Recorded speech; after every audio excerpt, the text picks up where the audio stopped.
코로나19 비상특집 전용후의 뉴스 온 시작하겠습니다. 국내 코로나19 확진 환자는 오늘 0시 기준 1,331명으로 집계됐습니다. 전날보다 47명 늘어났습니다. 최근 자가격리 지침을 어기고 외출하는 사례가 이어지자 정부는 위치 확인용 손목 밴드 부착을 추진하고 있습니다. 자가격리 대상자는 약 4만 명입니다. 4.15 총선 판세를 살펴보는 이슈토크에서는 새로운 변수로 부상한 긴급재난지원금 문제를 짚어보겠습니다. 여야가 앞다퉈 전국민 지급을 주장했고 더불어민주당은 추경을 위한 긴급 여야 원내대표 회동을 제안했습니다. 전용의 뉴스온 지금 바로 켜겠습니다.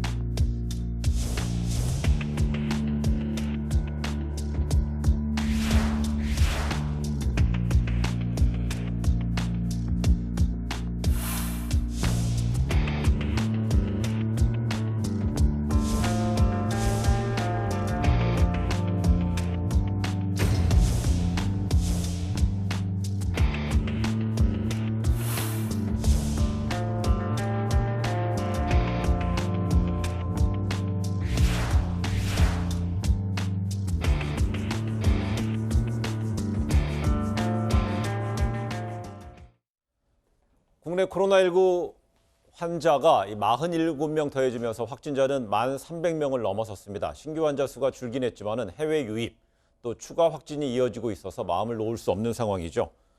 정부는 늘어나는 자가격리 위반을 막기 위해서 손목 밴드 형태의 전자팔찌 도입을 고민하고 있습니다. 취재기 연결해 보겠습니다. 이한주 기자, 확진자 현황 먼저 알아볼까요? 네, 오늘 더해진 환자는 47명입니다. 네. 어제 신규 환자 숫자와 같습니다. 이틀째 50명 아래로 떨어진 건데요. 신규 확진자 가운데 14명은 수도권에서 나왔습니다. 서울에서 4명 더해졌고 의정부 성모병원과 연관돼 경기에서 10명이 신규 환자로 등록됐습니다. 대구에서도 집단 발병 여파로 13명이 새로 확진 판정을 받았고 검역 과정에서는 14명이 확인됐습니다. 방역당국은 환자 수가 줄긴 했지만 여전히 집단 발병 여파와 해외 유입이 이어지고 있는 만큼 안심하기는 이르다는 입장입니다. 최근 자가격리 이탈 사례가 잇따르면서 정부가 대책을 고민하고 있는데 어떤 구체적인 안을 좀 내놓고 있습니까?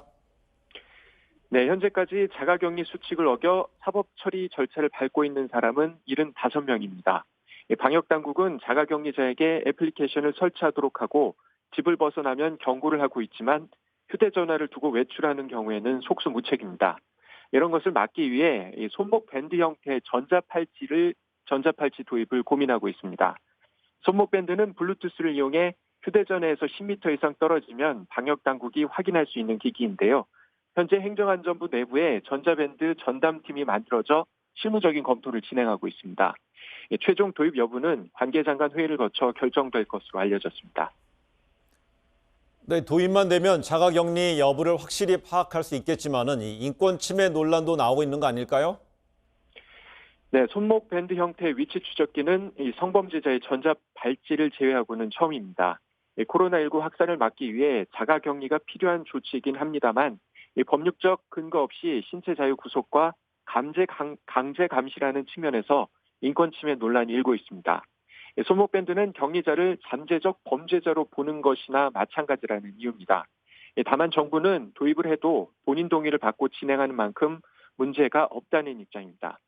또 홍콩과 대만 등이 전자팔찌를 도입했거나 도입을 검토 중이고 미국 일부 주는 법원이 자가격리 조치를 위반한 주민을 대상으로 전자팔찌 착용을 명령한 만큼 해외 사례를 충분히 검토해 반영하겠다는 입장입니다. 지금까지 보도국에서 전해드렸습니다. 코로나19 비상특집 이슈 온 이어가겠습니다. 전병률 차의의학전문대학원 예방의학과 교수, 승재현 형사정책연구원 연구위원, 김영주 변호사 스튜디오에 나와 있습니다. 어서 오세요. 안녕하세요.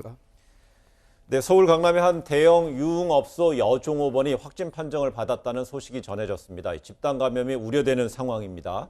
네네, 맞습니다. 그렇습니다. 사실 강남구청에 따르면 네. 이제 A 씨가 지난 2일 날 확진 판결을 받았다고 하는데요. 네. 사실 일본에서 온 지인과 26일 날 접촉을 했고 그 의심 증상은 29일 날 나왔다고 합니다. 네. 그래서 이제 1일 날 이제 보건소에 가서 이제 진단을 받고 2일 날 확정 판결을 받았는 건데요. 네. 제일 처음에는 이 여성이 이제 근무했던 그 유흥업소가 사실 동선 파악에 나오지 않았습니다. 왜냐하면 그 의심 증상이 있는 전날까지 사실상 그 동선 파악이 되는 걸로 역학조사가 되었는데요. 네. 지금은 이제 이틀 전까지도 확대되었지만 이게 2일 날 그렇게 확진이 났기 때문에 3일부터 적용된 이틀 전까지의 어떤 동선 파악이 아니라 하루 전까지의 동선 파악이었기 때문에 네. 29일 날 하루 전은 사실 28일이었거든요. 예. 그래서 28일 날은 지금 확실하게 이제 집에서 이제 자가 격리가 되는 거고 27일 날 이제 유흥업소에 갔는데 유흥업소에서 아마 접촉된 손님과 그다음에 그 직원들이 약 한 500여 명 예. 된다고 지금 나오고 있어서 혹시 이제 이들 관계에서 혹시 집단 감염이 있지 않을까라는 어떤 우려가 지금 나오고 있는 상황입니다. 예.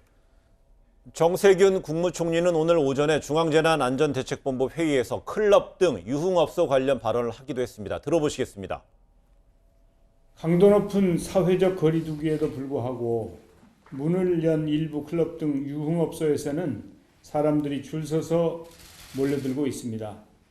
젊음을 발산하려는 욕구는 전 세계 공통입니다만 밀폐된 공간에서 서로가 부딪히는 클럽은 집단 감염의 우려가 높은 장소입니다. 젊은이들이 조용한 전파자가 되는 상황이 걱정될 수밖에 없습니다. 정 총리가 언급한 대로 이 중앙재난안전대책본부가 오늘 클럽과 주점 등 유흥시설에 대한 현장 점검을 강화하겠다 이렇게 밝혔네요. 네, 이제 조용한 전파자라고 하죠. 젊은 사람들의 경우 자신은 증상이 별로 없음에도 불구하고 전파를 잘 할 수 있기 때문에 많이 주의를 하여야 함에도 불구하고 네. 좀 날이 따뜻해지고 지금 이런 식으로 좀 놀고 싶어하는 욕구에 못 이겨서 자꾸 이런 식으로 클럽에 나오는 그런 상황이 벌어지고 있습니다. 네. 이런 식으로 되면은 좀 주춤하다고 평가될 수 있는 방역 상황에서 좀 더 구멍이 날 수 있는 그런 상황이기 때문에 조심을 해야 되는 상황이죠. 그런데 네. 클럽도 어찌되었던 하나의 이제 자영업이기 때문에 막무가내로 이 클럽의 운영을 제한을 할 수가 없거든요. 제압을 할 수가 없습니다. 그렇기 때문에 지금 현장 점검을 강화하는 식으로 문제를 해결하겠다라고 이야기를 한 것으로 보여지고요. 네. 현장 점검이라고 하는 것은 이제 정부가 제안하고 있는 방역 지침을 토대로 이것을 위반하는 업소에 대해서 행정 명령을 내리는 형태로 될 것으로 보여집니다. 예. 좀 전에 우리 김영주 변호사가 얘기한 대로요. 이 날씨가 풀리면서 나들이 계획 등 외출을 하는 시민들이 늘어나고 있죠. 인구가 밀집된 수도권을 중심으로 아직 집단 감염의 우려가 남아 있는 상황입니다. 전병률 교수님, 네. 아직 안심할 단계는 아니다라는 게 이제 방역 당국에서의 거듭된 강조점이에요. 네, 그렇습니다. 예. 사실 지금 환자 수는 예. 오늘도 47명, 어제도 47명. 네. 사실 이제 2월 19일 이제 대규모 환자가 발생한 이후로 46일 만에 예. 이제 50명 이하 환자가 이제 발생을 했기 때문에 네. 일반 국민들이 볼 때는 이제 좀 진정 국민이 아닌가 이렇게 생각을 할 수가 있습니다. 네. 그러나 지금 수도권에서의 환자 발생이 증가되고 있고요. 예. 그다음에 또한 그 해외 유입을 통한 환자 발생, 예. 그리고 또 의료기관에서의 환자 발생, 이런 부분들이 사실상 그 이 지역사회 확산을 일으킬 수 있는 아주 중요한 요인들이거든요. 예. 그렇기 때문에 아직까지는 안심할 단계는 아니다. 이렇게 봐야 될 것 같습니다. 예.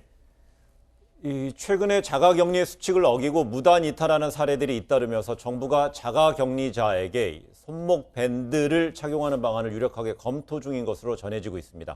정 교수님, 하지만 여러 가지 과제가 있을 것 같아요. 네. 예. 사실 우리가 효율성도 가장 중요하고. 이 손목 밴드, 스마트워치형 손목 밴드인데요. 이미 홍콩에서는 해외에서 입국하는 분들 전원에게 착용을 하더라고요. 예. 대만도 지금 착용을 지금 추진 중에 있는 것으로 알고 있습니다. 예. 그런데 이제 인권 문제에 대한 논란이 있을 수가 있습니다. 그런데 이 손목 밴드를 차고 밖으로 나간다면은 그것이 외부인에게 노출이 돼서 인권에 대한 문제가 좀 거론이 될 수 있겠습니다만 네. 자가격리 상태에서는 사실상 이분이 집에만 있는 거거든요.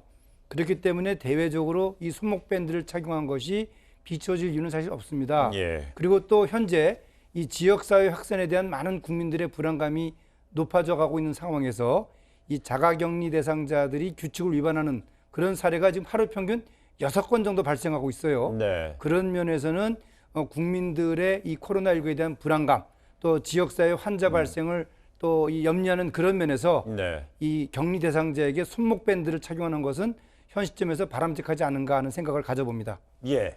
사실 손목 밴드를 이제 착용하는 데 있어서 인권 침해 문제가 왜 나오는가 하면 지금까지는 이제 저희들이 전과자, 중대한 범죄를 저지른 사람에게 사후적으로 이제 나올 때 이제 전자 발찌라는 걸 채웠기 때문에 그게 어떻게 보면 형벌 대용적 처분이라고 이제 저희들이 보기 때문에 인권 침해 문제가 발생한다고 생각하는데요. 오히려 그 손목 밴드가 어떤 이점이 있는가 하면 지금 이제 자가격리를 위반하면 300만 원 이하 벌금에서 징역 1년 또는 1,000만 원 이하의 벌금으로 바뀌었습니다. 사실 실형을 받을 수 있는 어떤 그 법정형이 만들어졌기 때문에 그냥 혼자 있으면 혹시나 나도 모르게 자가격리를 위반하면 사실상 실형받을 수 있는 위험이 있거든요. 근데 이제 손목 밴드가 있으면 내가 이걸 봄으로써 자기 셀프 컨트롤이 조금 더 강화될 수도 있고 또 그걸 통해서 자가격리가 좀 더 엄혹해질 수 있고 그렇게 된다면 그 자가격리를 하시는 분에게도 유리하고 그분이 세상의 바깥에 안 나옴으로써 그 지역 주민들에게도 여러 가지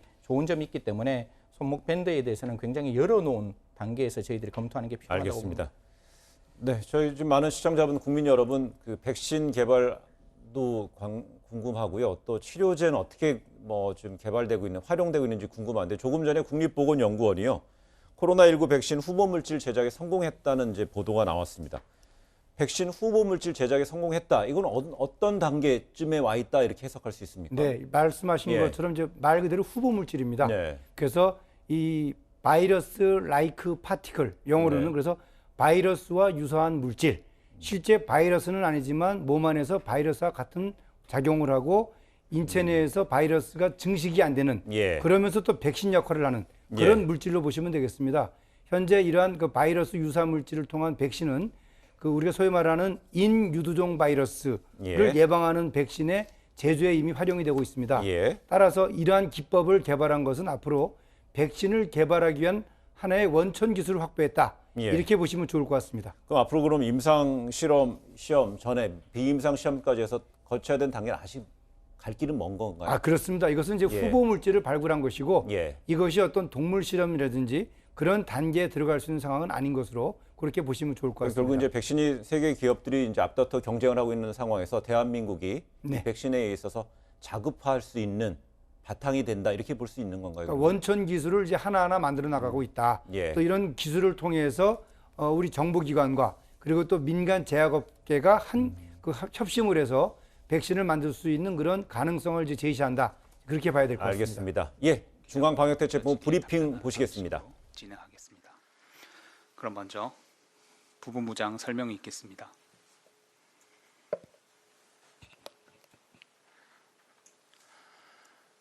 네, 4월 7일 코로나 바이러스 감염증 19 국내 발생 현황을 말씀드리겠습니다. 총 누적 확진자 수는 1331명이고 이 중에 해외 유입은 802명이며 이 중에서 내국인이 92.1%를 차지하고 있습니다. 총 6,694명, 64.8%가 격리 해제된 상황입니다. 신규 확진자는 47명이고 격리 해제는 96명 증가하여 전체적으로 격리 중 환자는 계속 감소하였습니다. 안타깝게도 6명의 사망자가 추가로 발생하였습니다. 지역별 현황을 보게 되면 해외 유입을 제외하고 전체적으로 30명의 지역 발생이 있었습니다. 물론 이 중에는 조사를 통해서 추가적으로 해외 유입으로 변동될 가능성이 있는 상황이긴 합니다만 30건의 지역별 발생 중에서 시도별로 볼 때 대구광역시를 제외하고는 일단 한 자릿수로 다 유지가 되었습니다. 전체적으로 82.3%가 집단 발생과 연관성을 보이고 있고 현재 조사 분류 중인 사례는 약 9.9%, 10% 이하입니다. 해외 유입 환자를 특별히 다시 말씀드리면 총 17건의 신규 해외 유입 환자는 내국인이 14명, 외국인이 3명, 그리고 대륙별로 볼 때는 미주가 13명으로 가장 많습니다. 각 지역별로 집단 발생 사례의 추가적인 양상을 보게 되면 경기도 의정부시에 소재한 의정부 성모병원과 관련해서 자가격리 중이던 4명이 추가로 확진되어서 현재까지 48명의 확진자가 확인되었습니다. 대구 제2미주병원에서는 동일 집단 격리 중인 환자 및 직원에 대한 전수검사 중 11명이 추가로 확진되어서 현재까지 총 185명의 확진자가 확인되었습니다. 그리고 안타깝게도 확진자를 간호한 간호사 한 분이 확진되어 현재 접촉자 조사 등 방역 조치가 진행이 되고 있습니다. 저희 중앙방역대책본부에서는 보건의료 인력들이 더 안전한 환경에서 근무할 수 있도록 지속적으로 노력하겠습니다. 질병관리본부 국립보건연구원에서는 코로나19에 대한 항체 검사 등의 혈청학적 연구를 지금 계획하고 있고 향후 항체의 방어 능력이나 전체적인 발생 양상 등을 분석하는 데 활용할 예정으로 있습니다. 동시에 바이러스 유사체의 백신 후보 물질을 제작하는 등 코로나19 백신 개발을 위한 연구도 계속하고 있습니다. 정부에서는 지난 4월 1일부터 모든 해외 입국자에 대한 2주간의 격리를 의무화하였습니다. 자가격리 중에는 좀 전에 중앙방역대책본부에서도요, 코로나19 백신 후보 물질 제작에 성공했다는 내용 간략하게 좀 정리했습니다. 전해드렸는데요. 이런가 하면 구충제로 쓰이는 약인 이버맥틴이 코로나19 바이러스를 48시간 안에 소멸시킨다는 국제 연구 결과에 이 구충제에 대한 관심이 매우 높아지고 있는 것 같아요. 일부에서는 산다는 분들도 있고요. 또 계절적으로 또 먹어야 되는 시기니까 또 그렇습니다. 먹는 분도 있고요. 지금 호주의 한 연구기관에서 기존의 의약품들 중에서 어떤 약이 치료제로 효과가 있는지를 쭉 연구를 해보면서 이 이버맥틴이라는 구충제가 이 세포 배양된 코로나19 바이러스에 대해서 48시간 내에 사멸시키는 것을 밝혀냈습니다.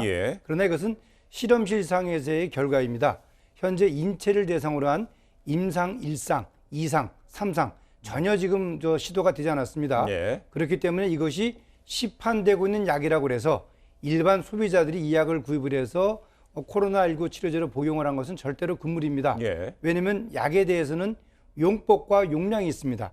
하루에 몇 알을 얼마나 먹어야 되는지. 근데 이런 부분은 코로나19에 대해서는 아직까지 확증이 안 됐기 때문에 절대로 본인이 마음대로 이 약을 구입해서 치료제로 복용을 해서는 안 됩니다. 앞으로 이 약이 환자 치료에 사용되기 위해서는 임상시험을 통해서 정확하게 안전성이 확보돼야지만이 환자에게 사용될 수 있다는 점을 명심을 해야 되겠습니다. 그래도 소량은 복용하면 괜찮지 않을까라는 분도 있지 않을까요? 그렇지 않습니다. 약은 그 양에 의해서 치료 효과가 나타나게 됩니다. 뭐 위험한 약은 좀만 먹으면 되겠지. 전혀 그렇지 않습니다. 알겠습니다. 이런가 하면은요, 코로나 바이러스가 마스크 표면에서 일주일 넘게 생존했다, 이런 식의 또 국제 연구 결과도 또 나왔고요. 네, 그렇습니다. 뭐 기존에 우리가 뭐 금속 표면에 있으면은 뭐 3일 이상 산다. 또 뭐 옷에 묻으면은 뭐 일주일 정도, 이틀 정도 산다. 뭐 이런 이야기들이 있었는데, 마스크 표면에 묻은 바이러스가 그냥 아무런 소독이나 이런 걸 안 했을 경우에는 이렇게 생존하기 때문에 표면을 만질 때 조심해라. 그리고 표면을 만질 때는 반드시 손을 닦아라. 이렇게 얘기하는 겁니다. 그래서 마스크를 재사용할 경우에는 자외선에 말리거나 아니면 요즘은 또 이 찜통에 찌는 그런 방법이 또 있다고 합니다. 알겠습니다. 네, 지금까지 총 20명의 확진자가 나온 주한미군이 코로나19 검사에 식초를 이용하고 있다는 소식도 전해졌습니다. 코로나19 증상 중에서 이 후각을 잃어버리는 상실 증상이 있다는 점에 착안한 것 같은데, 이것도 뭐 눈길을 끄는 지역이에요. 그렇습니다. 국내 연구진들도 이 코로나19에 감염된 사람들의 후각신경의 일시적인 마비로 후각을 상실하는 것들을 밝혀냈습니다. 영국의 킹스 칼리지 연구소에서 약 50%의 환자가 후각 상실되는 것을 보고를 했습니다. 여기에 착안해서 군 부대에 출입하는 사람들 대상으로 식초를 묻힌 컵을 대고 그 냄새를 맡지 못하면은 이제 코로나19를 의심해서 검사를 하는 그런 방법을 미군이 도입한 것으로 알고 있습니다. 일차적으로 의심 증상이 있는 사람을 거르는, 그렇습니다. 초기 단계로 그렇게 발열 증상으로 거르는 방법도 있고 또 후각 신경이 마비가 돼서 냄새를 맡지 못하는 것을 가지고 또 거르는 그런 방법을 도입했다고 보시면 되겠습니다. 기초 진단 검사 중에 하나군요. 네, 그렇습니다. 알겠습니다. 네, WHO 그 세계보건기구가 이 다음 달 화상으로 열리는 세계보건총회에서 문재인 대통령이 아시아 대표로 기조 발언에 나서 줄 것을 공식 요청했다 이런 소식이 있습니다. 세계보건총회는 세계보건기구의 최고 의결 기관입니다. 사실 정례적으로 하는 행사이고 네. 올해의 경우는 코로나로 인해서 지금 화상으로 대체되어서 지금 개최가 될 예정인데요. 네. 일단 아시아 대표로 문재인 대통령이 기조연설을 하고 제가 볼 때는 각 대륙별로 좀 굉장히 좀 괜찮은 대응을 했다라는 국가에서 기조연설을 하는 것으로 보이는 게 네. 유럽에서는 일단 독일이 기조연설을 하게 되고요. 네. 아프리카에서는 남아프리카 공화국에서 기조연설을 하게 됩니다. 뭐 해당 국가들은 각각 뭐 강조점은 다르겠지만 어찌되었든 적극적인 검사와 진단 그리고 확진자 동선을 추적하는 등 굉장히 좀 잘 대응을 했다라고 평가가 되는 국가들이기 때문에 네. 해당 국가들의 기조연설을 통해서 전 세계적으로 이 코로나 바이러스 대응과 관련해서 잘 헤쳐나가자라는 의지를 다질 것으로 보여집니다. 네, 그렇군요. 네, 미국에서 코로나19로 숨진 사람이 10,000명을 넘었습니다. 12일 만에 10배로 증가했습니다. 이번 주가 최대 위기가 될 것이라는 전망도 나오고 있는데요. 하루 사망자가 1,200명이었습니다. 네. 수준 어떻게 좀 해석해야 될지요? 지금 미국의 전체 환자가 36만 명입니다. 네, 현재 세계 환자의 4분의 1 정도를 차지하고 있고요. 네, 사망자는 세계에서 3위입니다. 네, 전체 사망자의 7분의 1을 차지하고 있습니다. 네. 이렇듯이 미국 상황 계속 악화가 되고 있는데 다행스러운 것은 뉴욕주의 경우 환자의 발생과 사망주가 좀 줄고 있다고 합니다. 네. 그러나 전체적으로 미국 전체를 보게 되면은 향후 1주 내지 2주가 정점을 향해서 달려가는 아주 위험한 상황이라고 지금 분석을 하고 있습니다. 예. 따라서 이 미국의 상황 우리가 예의주시하면서 우리나라도 그 해외 입국자들 계속해서 관리할 필요가 있다고 할 수 있겠습니다. 그렇습니다. 그런데 승재현 의원님, 미국의 사망자 공식 통계가 실제보다 좀 낮게 잡히고 있다라는 식의 미국 유력 언론 보도도 있지 않습니까? 네, 뭐 지금 이제 저희가 말을 했다시피 한 10,000명 정도 그리고 예. 하루 이제 하루 사망자가 1,200명 정도 되는데요. 예. 미국에 있는 워싱턴 포스트, 뉴욕 타임즈에서는 좀 작게 잡히고 있는 거 아니냐. 그 이유가 병원에서 확진 판결을 받은 사람은 사망 통계에 들어가지만 자택이나 요양소에서 사망하신 분들은 이 통계에 들어가 있지 않는 거 아니냐. 그래서 결국 전체적인 어떤 사망자의 수는 굉장히 축소되어 있지 않느냐라는 이야기를 했고 예. 사실 CDC에 있는 대변인도 우리도 너무 적게 잡고 있다는 것을 우리가 또 알고 있다라고 이야기를 하고 있습니다. 그래서 지금 미국에서의 사망자 수는 조금 더 많다라는 것이 일반적인 의견입니다. 예. 특히 이제 김영주 변호사, 미국에서 가장 이제 환자가 많이 발생하는 곳이 뉴욕주인데 뉴욕주의 쿠오모 지사의 어떤 브리핑은 전 국민이 다 시청할 정도로 강한 신뢰를 받고 있지 않습니까? 그런데 쿠오모 지사가 상승 곡선이 평평해진 것은 희망적이다 이런 얘기를 했어요. 굉장히 예. 저는 조심스럽게 봐야 될 부분이 예. 지금 4일에 630명 그리고 5일에는 594명이었고요. 이제 6일이 되니까 599명이었습니다. 예. 그렇게 되면 기존에는 계속해서 사망자 수가 올라가다가 사망자 수만 두고 봤을 때는 이 곡선이 좀 평평해졌다라고 평가를 하고 있는 건데 네. 그럼에도 불구하고 지금 미국 내 1,200명의 사망자 중에 절반을 차지하고 있을 정도로 굉장히 많은 사망자 수가 나오고 있는 상황입니다. 뭐 지금 어려운 상황이기 때문에 주지사 입장에서는 약간 희망적인 메시지도 전해야 하는 상황이었기 때문에 이런 식으로 어느 정도 희망적이다라는 표현을 쓰지 않았을까라는 생각은 드는데요. 네. 그럼에도 불구하고 지금 더욱더 조심을 해야 된다라는 이야기를 덧붙였습니다. 지금 사회적 거리 두기와 관련해서 공공장소에서 지금 6피트라고 하죠. 30cm씩이 1피트이기 때문에 1.8m 거리 네. 유지를 해야 하고 이것을 위반할 경우에 기존의 $500 벌금에서 이제 $1,000 벌금, 우리나라 돈으로 약 122만 원입니다. 네. 이렇게 높은 수준의 벌금을 부과할 것이기 때문에 주의하라라는 의견을 밝혔습니다. 네. 이런 거 하면은요, 뉴욕주 앞바다에 그 미군 해군이 그 뉴욕을 돕겠다면서 병원선 컴포트함을 파견했는데 일주일가량 받은 환자가 20명에 불과하다. 이런 비판이 나오고 있어요. 사실 그 컴포트선이 들어왔을 때 뉴욕에 있는 많은 시민들이 그 컴포트선에 대해서 많은 기대를 하고 있었는데요. 네. 방금 말씀 주신 바와 같이 20명 정도밖에 안 됐는데 그 20명도 코로나 환자가 아니고 일반 환자들이었어요. 예. 그리고 컴포트선의 도로는 이제 그 절차를 보면 외부에서 코로나가 음성이라는 걸 확진받아야지 이 컴포트선에 들어올 수가 있고 노령의 그 분들은 기저질환이 있는 경우에는 받지도 않았다 이런 내용이 나오다 보니까 예. 이제 미국 안에서는 애초부터 밀폐된 병원선 특성에 따라 전염병 환자는 받을 수 없었는데 이런 부분을 전혀 알리지 않아서 이게 굉장히 큰 문제가 있는 거 아니냐. 결국 우왕좌왕하면서 붕괴되고 있는 미국 의료 시스템의 상징적인 모습을 보여주는 것 아니냐. 이렇게 이제 여론이 들끓었습니다. 네. 그러다 보니까 3일에는 컴포터선에서 그 도로는 절차를 좀 간소하게 하겠다라고 밝혔다가 또 여론이 들끓자 5일에는 이제 오로지 코로나19 환자만 받겠다. 이렇게 지금 의견을 밝히고 있습니다. 네. 표현대로 우왕좌왕하는 상황인 것 같아요.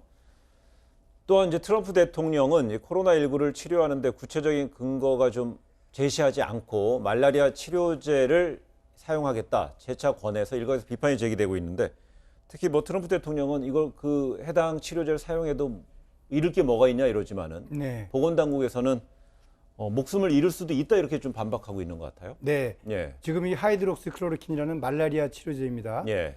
미국에서는 FDA에서 그 임상적 시험을 전제로 해서 승인을 했습니다만 네. 아직까지 의료계에서는 이 약제가 치료 효과를 주기보다는 부작용으로 더 큰 문제를 일으킬 수 있다라는 입장을 갖고 있는 것 같습니다. 예. 그런데 이 대통령이 계속해서 발표를 하니까 대통령 보좌관과 또 이 국립보건원의 담당 원장이 또 설전을 벌인 것으로 또 언론에서 보도가 됐는데요. 예. 여하튼 간에 이 트럼프 대통령은 지금 계속해서 이 코로나19와 관련돼서 국민들에게 어떤 희망적인 메시지를 전달하기 위해서 나름대로는 애를 쓴 것 같지만은 아무래도 과학적인 근거가 부족하다. 그런 면 때문에 언론이나 또는 의료 전문 단체로부터 비난을 받고 있는 그런 상황인 것 같습니다.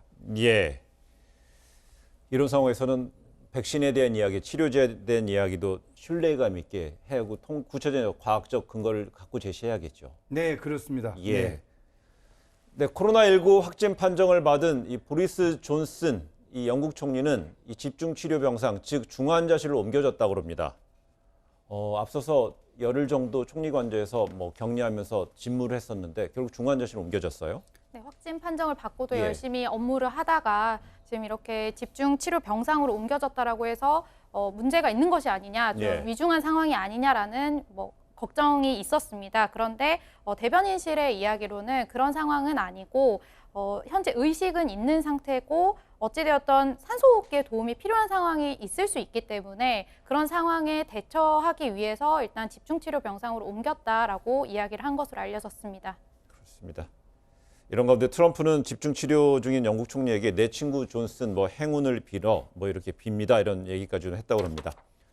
근데 세계적인 베스트셀러 소설이죠. 해리포터 시리즈로 유명한 작가 조앤 K 롤링이 이 코로나19 의심 증상으로부터 회복됐다면서 이 의사 남편에게 조언받은 이 회복 비법을 공개했다고 합니다. 정 교수님, 네. 뭐 호흡과 관련된 호흡법인 것 같아요. 네, 뭐 좀 예. 유명한 작가죠. 예. 그러나 이제 확진 판정은 받지 않았습니다. 네. 다만 본인이 이제 의심을 하는 증상, 그 증상을 이제 남편으로 도움을 받았다는데 예. 호흡하는 방법은 5번의 깊은 숨을 들이마시고 네. 그리고 또 이 숨을 5초 동안을 참는 겁니다. 네. 그리고 또 6번째 날숨을 할 때 기침을 하고 이런 방법을 이제 반복한다는 것인데 네. 사실 이 방법은 이제 과학적으로는 이제 근거가 없는 그런 방법이지만 네. 본인은 이제 이런 방법을 통해서 의심 증상을 소실시켰다 그런 내용으로 이제 그 대외적으로 발표를 했는데요. 네. 여하튼 그 재미있는 그런 저 하나의 그 일화인 것 같습니다.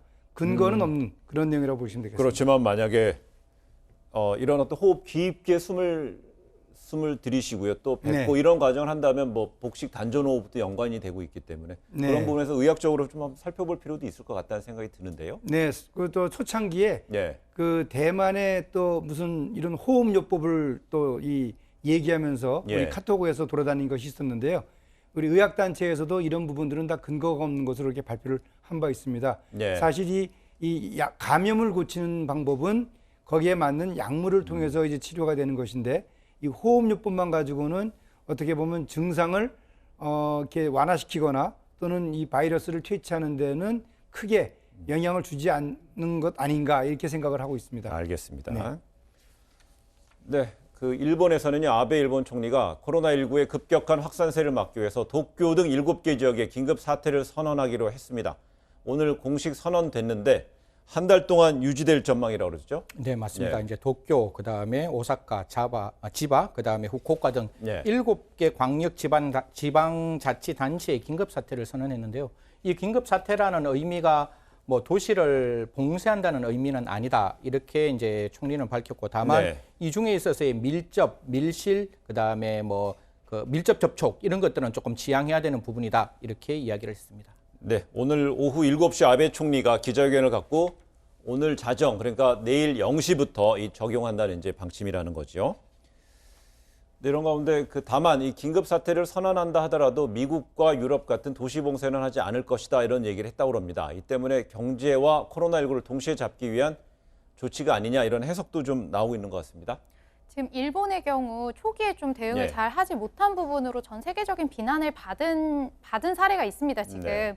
그렇기 때문에 지금 여러 부분에 있어서 어떻게 해야지 자신들이 가장 효율을 적절하게 한 대처인가에 대해서 굉장히 고민을 하고 있는 상황인데요. 네. 수도권을 한 달간 봉쇄를 할 경우 손실 규모가 약 100조 원에 이른다라고 지금 조사 결과, 연구 결과 나왔다라고 합니다. 그렇기 때문에 긴급 사태를 선언을 하더라도 봉쇄와 같은 상황으로 가면 너무나 이제 경제적으로 큰 타격이 올 것이라는 예상으로 인해 이런 식으로 지금 조치를 내린 것으로 보여지는데요. 네. 사실 그럼에도 불구하고 지금 현재 일본의 경우에는 초기에 역학조사나 이런 것이 잘 이루어지지 않은 상황으로 인해서 누구로부터 감염이 됐는지도 확인이 어려운 그런 상황이고 계속해서 지금 확진자가 늘어나는 상황이라고 한다면 네. 개인적인 생각입니다만 경제적인 부분도 굉장히 중요하더라도 좀 적극적인 도시 봉쇄를 통해서 방역을 구축을 해나가야 한다고 생각합니다. 네, 정 교수님. 네. 사실 감염 경로를 상당 부분 모른다고 그러지 않습니까? 네, 일본의 문화가 다른 사람에게 폐를 주는 것을 상당히 미안해하게 생각하는 문화가 있습니다. 네. 그렇기 때문에 이 역학조사를 하는 과정 자체가 누구를 만났느냐 이런 것들을 확인해야 되는데 그것을 얘기를 하게 되면 그 사람에게 폐해를 끼친다라는 생각을 가지고 이야기를 하지 않습니다. 네. 또한 예를 들어서 식당에서 환자가 발생했다. 그럼 식당 주인도 역시 역학조사를 담당하는 직원에게 절대로 누가 왔는지를 얘기를 안 합니다. 예. 이런 부분들 때문에 역학조사가 지금 제대로 이루어지지 않는다라는 문제가 있다는 거죠. 예. 초유의 도쿄올림픽 연기 사태, 긴급 사태 선언까지 이어지면서 일본 언론에서도 경제적 손실이 어떻게 될 것인가, 파장 어떻게 될 것인가 지금 주목하고 있는 것 같죠? 예, 일본 안에서 나오는 예. 여러 가지 언론을 종합해 보면 일본은 도쿄올림픽 개최를 위해서 약 90억 달러, 우리나라 돈으로 약 10조 가까운 돈을 이제 썼는 것으로 알려져 예. 있는데요.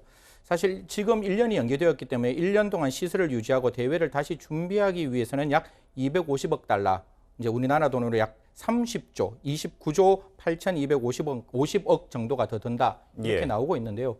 여기에 대해서 지금 이제 긴급 사태가 이제 한 달여 정도 계속 지속된다면 노무라 종합연구소에 있는 수석 이코노미스트는 얼마 정도의 손실이 있을까? 약 일본 돈으로 2조 5천억엔, 우리나라 돈으로 약 28조 정도가 지금 손실이 있다 이렇게 이야기를 하고 있습니다. 예. 이런 부분에 대해서 이제 경제적 손실이 있다 보니까 일본 안에서는 경기 부양책으로 이제 가장 어떻게 보면 급진적인 어떤 경기 부양책을 내세웠는데요. 소득이 줄어든 가구에 대해서 30만 엔, 우리나라 돈으로 340만 원을 현금으로 나누어 줄 계획이다. 이거는 전체 일본 가구가 한 5,800가구가 되는데 네. 그 하위에 있는 약 1,000만 가구가 혜택이 있을 것이다. 이렇게 밝혀지고 있습니다. 네. 근데 중국에서는요, 중국의 후베이성 우한 봉쇄 해제를 하루 앞두고 있습니다.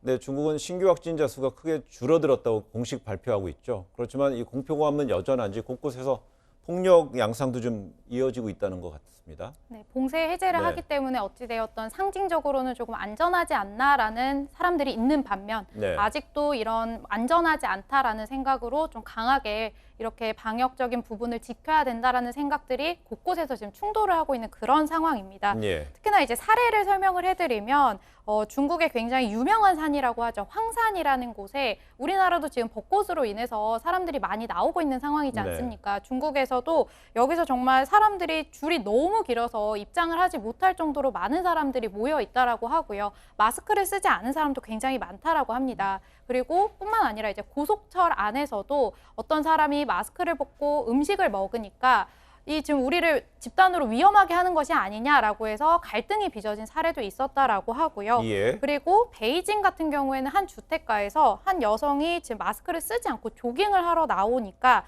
아파트 관리원이 나가지 못하게 하고 그럼 내가 운동을 하지 않아서 병에 걸리면 당신이 책임을 질 것이냐라는 식으로 고성이 오가면서 곳곳에서 이런 갈등 상황이 빚어지고 있다고 합니다.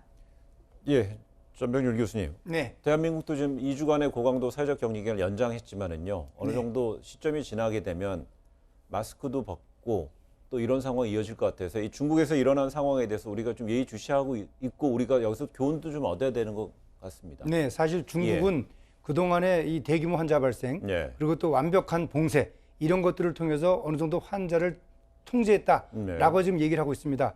사실 그 방법이 적절했는지 여부는 나중에 평가하더라도 네. 우리에게는 시사하는 바가 많습니다. 네. 우리 국민들도 현재와 같은 사회적 거리두기 좀 힘은 들지만 우리가 이런 것들을 잘 극복을 해야지만이 우리가 이후에 보다 이 안전된 그런 생활로 이제 진입할 수가 있습니다. 예. 현재 조금은 좀 피곤하고 조금은 좀 힘이 들더라도 이 기간을 잘 극복을 하기를 우리 시민들에게 제가 부탁을 드리고 또 당부를 드리고 싶습니다. 예. 네, 지금까지 코로나19 관련해서는요, 전병률 차의학 전문대학원 예방의학과 교수와 한번 얘기 나눠봤습니다. 정 교수님 오늘 자리 고맙습니다. 네, 예. 감사합니다. 예. 예. 다음 이슈로 넘어가 보도록 하겠습니다.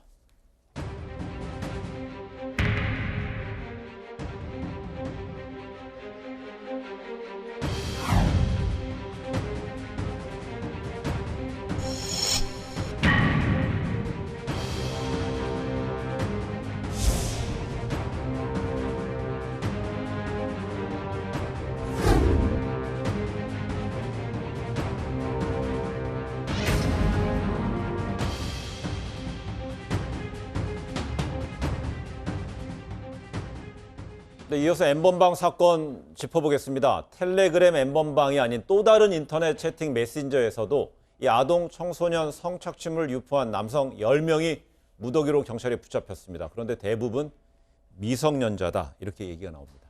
기존의 텔레그램의 폐쇄성으로 인해서 이런 성착취 영상물이 돌아다녔다라는 이런 문제가 있었습니다. 그런데 장소만 바뀌어서 지금 플랫폼만 바뀌어서 이런 식으로 계속해서 이루어지고 있다라는 내용으로 많은 보도가 있었고 그중 메신저 하나가 디스코드였습니다. 지금 디스코드 내에서 이렇게 성착취 영상물이 재유포되는 그런 사람들을 이제 무더기로 잡았는데 그중에 이제 10명 중에 대다수의 사람이 미성년자여가지고 지금 많은 사람들이 충격을 자아내고 있는데요. 사실 이게 좀 어느 정도 예상이 됐을 수 있다라고 볼 수 있는 것이 기존에 지금 조주빈을 비롯해서 20대 남성이 이런 행동을 많이 하고 있었다라는 부분이 있었습니다. 그래서 어느 정도 측면에서는 젊은 층, 그러니까 10대, 20대들이 비교적 디지털 쪽으로 좀 익숙하기 때문에 이런 성범죄적인 것을 많이 하지 않았을까라는 우려가 있었고 실제로 지금 이 10명에 대해서 잡고 나서 신원 파악을 해보았더니 지금 운영자라고 했을 때 3명 정도가 있었습니다. 이 3명 중에 A씨라는 사람이 20대 대학생이었고요. B군은 고교생이었습니다. 가장 충격적인 부분이 이제 C군이었는데 C군은 현재 만 12세고 범행 당시에는 지금 초등학생이었다라고 하거든요. 예, 그 밖에 지금 7명 경우도 50대 남성 1명을 제외하면 모두 12세에서 17세 사이의 미성년자였다라고 합니다. 그렇기 때문에 사실 이게 단순히 저는 이제 소년법 관련해서 이야기가 나올 수밖에 없는 시점이라고 보여지는데 소년법 폐지 관련해서 이야기가 가는 것보다는 왜 이렇게 어린 이제 젊은 미성년자들이 이런 식으로 디지털 성범죄에 연루가 되는지에 대해서 좀 심도 있는 대화를 해봐야 할 시점이라고 생각합니다. 예. 근데 경찰이 조주빈의 공범인 전직 사회복무요원들과 함께 일했던 이 공무원들을 입건했습니다. 네, 맞습니다. 사실 공익요원이 어떻게 개인정보를 알 수 있었을까 저희들이 굉장히 많은 공분을 했는데요. 결국 그 공익들과 같이 근무를 했는 공무원들이 과연 어떻게 공익에게 자신의 아이디와 그러한 패스워드를 알려줬는지에 대한 판단이 필요했다라고 경찰에서는 인지했는 것 같습니다. 그래서 같이 근무한 공무원들을 지금 이제 소환하고 있는데요. 그 중에서 가장 대표적인 이제 범죄는 직무유기죠. 자기가 해야 될 일을 다른 사람에게 맡기거나 다른 사람에게 넘겨줬을 때, 그래서 자기 일을 하지 않았을 때 이제 성립되는 범죄인데요. 경찰 쪽에서는 사실 가장 대표적인 게 원래 우리 사회 복무요원 복무관리 규정에 따르면 복무 분야와 형태를 막론하고 사회 복무요원은 복무기관에 있는 공무원을 지원하는 데 거쳐야 한다. 그렇기 때문에 이들에게 그 공무원이 권한 외의 업무를 맡겼다면 당연히 이 부분에 대해서는 처벌 가능성이 있다. 이렇게 밝히고 있습니다. 저도 개인적으로 이 부분에 대해서는 반드시 알려져야 살펴봐야 되는 것이고 그런 부분에 대해서 위법이 있다면 해당 공무원들도 처벌되어야 된다고 생각합니다. 예. 텔레그램 박사방의 홍보를 맡았던 현역 군인이 어제 구속됐습니다. 21살의 일병이었습니다. 이 일병은 이 군부대 안에서 회원을 모았는지 이것도 좀 수사가 지금 되고 있죠. 네, 입대 전까지 네. 조주빈의 공범으로 활동을 했고 N번방의 홍보책이었다라고 네. 지금 알려졌는데요. 이 사람은 이기야라는 닉네임을 사용했던 사람이었습니다. 21살 이모 일병은 군에서 지금 넉 달간 일병으로 지금 있었는데요. 지난 12월 16일에 논산훈련소에 입소를 했고 1월 22일에는 안양 동원전력사령부 예하부대에 지금 장비 정비병으로서 활동을 네. 했다고 합니다.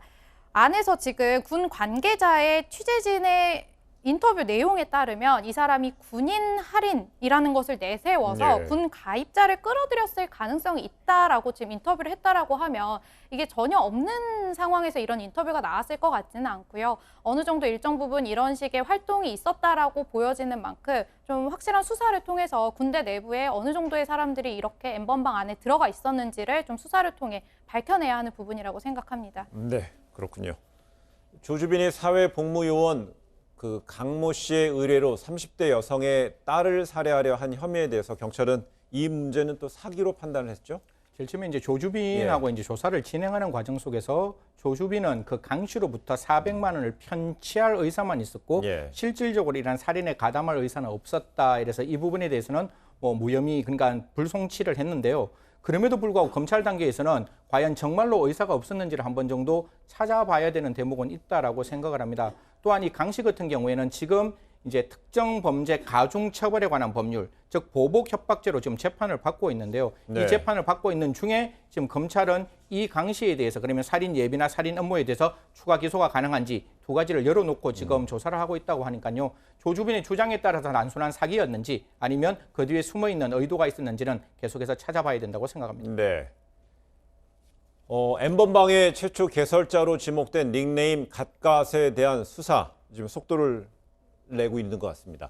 아무래도 모든 수사 상황을 밝히기에는 이 갓갓이라는 인물이 또 이제 숨어버릴 우려가 있기 때문에 자세한 내용을 밝히지 못하는 것으로 보여집니다. 그런데 상당히 지금 의미 있게 접근을 하고 있다라고 이야기가 나오고 있고요. 네. 이 갓갓이라는 인물은 지금 박사방의 원조격인 이런 성착취 영상물을 공유하는 그런 방을 운영했던 그런 사람입니다. 이 사람은 지난해 9월에 수능을 준비해야 돼서 이제 이 방을 나간다라는 이야기를 하고 종적을 감췄다라고 해서 이 갓갓이라는 인물이 당시 미성년자였다라는 이야기 추측이 나오고 있는 상황이고요. 그래서 앞으로 지금 계속해서 수사를 통해서 이 인물에 대한 특정이 이루어질 것으로 보이고 그 밖에도 지금 이 사람 외에 유료 회원이라고 하는 사람의 10명 가까운 신원을 지금 확보를 한 상황이고 현재 이 상황에서는 미성년자는 없고 30대가 가장 많았다라고 합니다. 그 밖에도 지금 가상화폐 거래소와 압수수색 혹은 공조를 통해서 계속해서 지금 유료 회원들에 대한 신원을 밝혀낼 예정이라고 합니다. 그렇습니다. 좀 전에 지적처럼 경찰이 일부 유료 회원에 대해서 특정하고 있습니다. 그래서 이 유료 회원에 대해서도 신상을 공개해야 되는 것이 아니냐라는 일부 여론도 있긴 하죠. 사실 신상을 공개하기 위해서는 이제 그 법의 신상 공개 대상이 될 수 있어야 됩니다. 그 기소 전에 신상 공개할 수 있는 법령은 두 가지인데요. 하나는 특정 강력 처벌에 관한 법률이고 또 하나는 성폭력 범죄인데요. 성폭력 범죄에 보면 엄화를 배포할 때 이것이 신상 공개가 될 수 있는 규정이 있고 엄화 배포 중에서 가중 처벌하는 게 아동 청소년 이용 음란물 배포라면 사실 이런 가중 규정을 두어서 신상 공개를 할 수 있는 가능성은 열려져 있습니다. 다만 이 유료 회원들이 그러한 아동 청소년 이용 음란물을 배포했는지 배포하지 않은지를 확인할 수 있다면 이 10명의 유료 회원들에 대해서 신상 공개를 할 수 있는 가능성은 열려져가 있는 거죠. 그것이 성폭력법에 따라서 가능한데 다만 그렇다 할지라도 범죄의 명확성, 중대성, 공익의 필요성 이런 것들을 살펴서 신상공개위원회에서 신상 공개할지 안 할지를 아마 판단할 것이라고 생각합니다. 예. 텔레그램 이외에 페이스북에서도 이 텔레그램 N번방 같은 또 박사방 같은 이런 거와 유사하게 성착취물이 유포되고 있는 것으로 확인됐다는 소식도 있죠. 계속해서 말씀드리지만 정말 플랫폼만 옮겨 다니면서 이런 행동이 계속되고 있는 그런 상황으로 보여지는데요. 이제 노출 내용에 따라서 이 영상물을 공유한다라는 내용으로 어떤 이제 무슨 클럽, 방 같은 형태가 페이스북 내에도 이제 발견이 됐다라고 합니다. 지금 해당 방은 방별로 무슨 수십 명이 있는 곳도 있고 수천 명이 있는 곳도 있다고 하는데요. 성인 인증 없이도 그냥 간단한 질문만으로도 이게 가입이 되는 그런 어떻게 보면은 진입 장벽이 굉장히 낮다라고 보여지기 때문에 실제로 안에 미성년자가 있는 것으로 보여지는 정황이 많이 드러났다라고 하거든요. 지금 뭐 안에 있는 내용에서도 뭐 여기 다 청소년이다, 초딩, 중딩이 많다 이런 내용도 많이 있다라고 하고요. 그리고 무슨 돈이 급해서 직접 찍은 음란물을 팔겠다라고 하는데 이게 뭐 착취물인지 아니면 직접 하는 것인지도 알 수 없는데 일단 안에서 N번방 안에서 돌아다녔던 영상물이 보여지지는 않는데 이 안에서도 어찌되었든 정말 많은 사람들이 활동을 하고 있는 만큼 관련해서 범죄 수사를 좀 많이 진행을 해야 될 것으로 보여집니다. 예.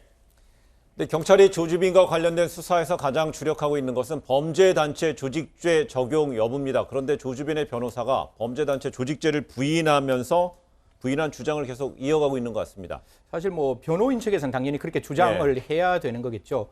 이 변호인 측에서 가장 뭐 크게 갖고 있는 것 중에 하나가 조주빈이가 본명을 알리지 않았다. 그리고 서로 안면에 인식이 없는 상황이라고 하는데 원래 인터넷이란 공간 자체가 익명성이 주어드는 것이고 실명이 아니라 아이디로 이야기하는 거기 때문에 그 인터넷 세상에서는 그 본명이 아닌 아이디가 그 세상에서의 신분과 신원이라고 그렇게 생각합니다. 또한 저희들이 그냥 오프라인에서는 대면으로 만나서 공모의 의사가 있을 수 있지만 온라인에서는 당연히 그러한 어떤 메신저를 통해서 공모의 의사가 만들어질 수도 있기 때문에 서로 간에 안면의 인식이 없다는 걸로 부인되는 것이 아니라 정말 그 안에서 조주빈과 그다음 유료회원, 그다음에 어떤 관람자들이 어떠한 행동을 주고받았고 어떠한 범죄 의사의 합치가 있었는지를 따져나가는 것이 중요하다고 생각합니다. 딱 한 가지만 더 말씀드리면 지금은 이 범죄단체 조직죄가 기존에 있던 통솔책이나 강령이 있느냐 없느냐를 따지고 혹시 이게 없기 때문에 뭐 기소를 해봤자 무죄 판결이 나온다. 이거는 나중에 법원에서 판단할 일이고 지금 검찰에서는 이 범죄가 생태계가 완전히 다른 범죄라면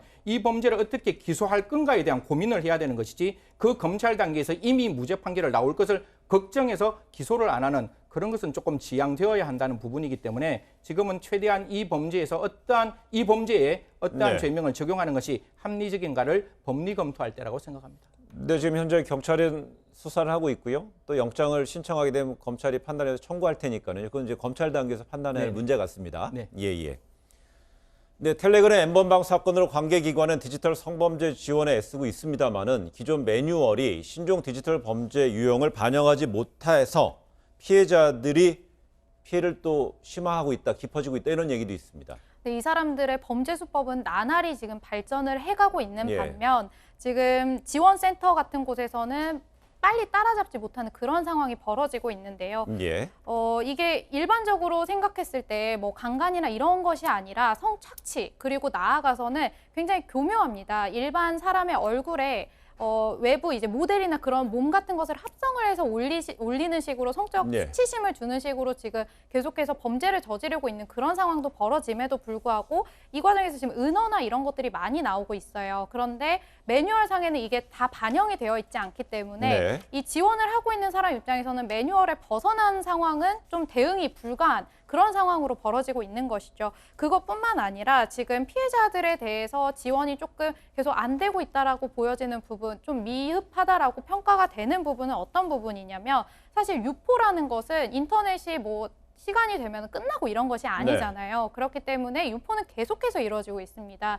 그런데 내가 이게 밤에 유포가 되고 있는 상황을 발견을 했는데 이것을 삭제를 해달라고 요청을 하려면 서비스 센터가 열리는 시간에 이제 요청을 해야지 받아들여지는 것이죠. 그렇다라고 하면은 이미 나는 피해를 입을 만큼 입었는데도 이게 뭐 시의적절하게 대처가 되지 않는다는 부분에서는 좀 안타깝다라는 부분이 있고요. 또 이제 뿐만 아니라 지금 피해자 지원 관련해서 이원화가 되어 있습니다.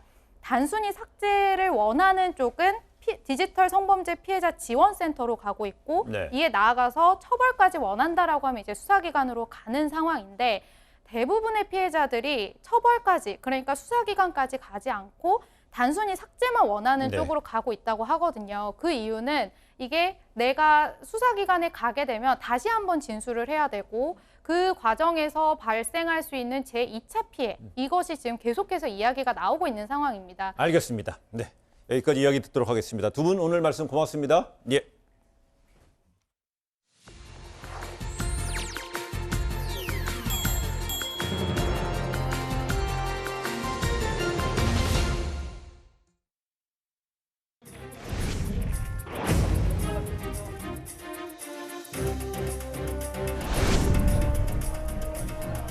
국민 전원이 국가로부터 보호받고 있다는 자기 확신을 가질 수 있는 그런 대책을 마련하도록 전 국민에게 1인당 50만 원을 즉각 지급하라.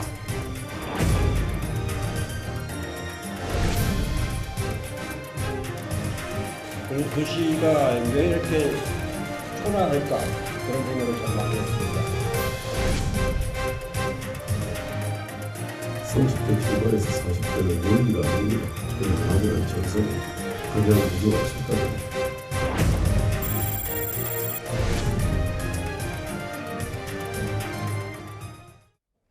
지금부터는 최민희 전 의원, 강찬호 중앙일보 논설위원, 박시영 윈지코리아 컨설팅 대표, 윤태권 더모아 정치분석실장과 함께 4.15 총선과 관련된 이야기 나눠보겠습니다. 네 분 어서 오세요. 예. 네, 조금 전에 영상에서 보셨듯이요. 총선 8일을 앞두고 이 전 국민 대상으로 한 긴급재난지원금이 이번 총선의 화두 혹은 핵심 이슈로 좀 떠오르는 모양새입니다.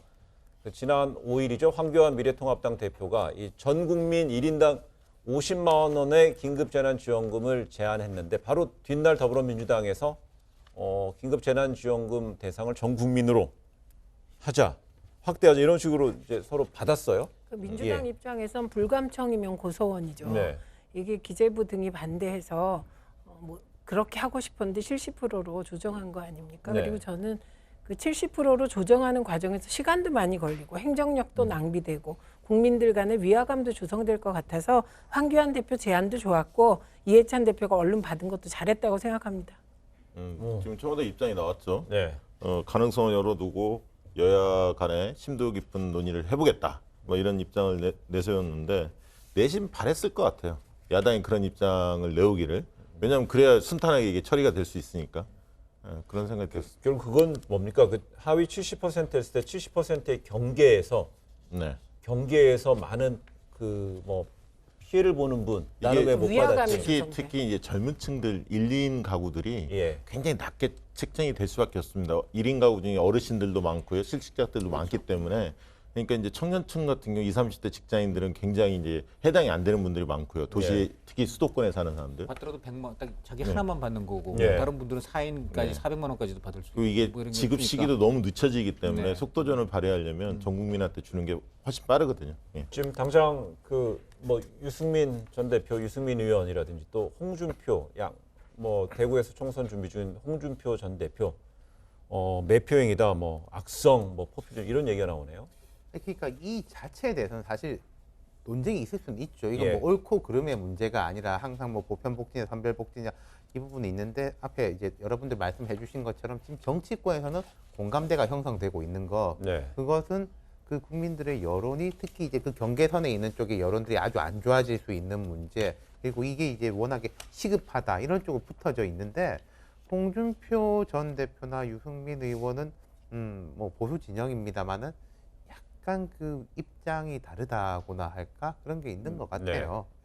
지금 유승민 전 대표 지금 현재 유승민 의원인데 사실 당하고는 좀 떨어져서 당을 지원하는 걸 하고 있습니다. 사실 그러니까 저 지금 선대위에 속해 갖고 하는 게 아니고 본인이 그야말로 그냥 여기저기 그냥 이제 그 지원을 요청하는 후보들 주로 아무래도 유승민계 의원이 많은데 그런 쪽에 가서 이제 정말 게릴라식으로 지금 지원을 해주고 있는데 지금 이 정책에 있어서도 경제 전문가이고 또 보수 진영의 경제 전문가 약간 그런 정체성을 좀 드러내는 그런 쪽으로 얘기를 하고 있는데 그러다 보니까는 계단식 방식이라는 걸로 지금 대안을 내놨어요. 하위에서 이제 20%까지는 150만 원, 하위 20%에서 40%까지 가고는 100만 원, 그리고 그 40 내지 50% 이상에서는 50만 원 이런 식으로 해가지고 어려운 쪽에 더 주고 좀 잘 사는 쪽엔 덜 주자 이런 하우 상박을 하는데 이것도 그 이론은 좋은데 이거는 구별 방법이 더 어려워지기 때문에 또한 정말 위화감 문제도 또 있을 것이고 역시 논란이 있을 것 같습니다. 근데 이게 문제는요 정책적인 구체적인 것 떠나서 정치적인 효과로 볼 때 지금 통합당이 상황이 좋다면은 중도 보수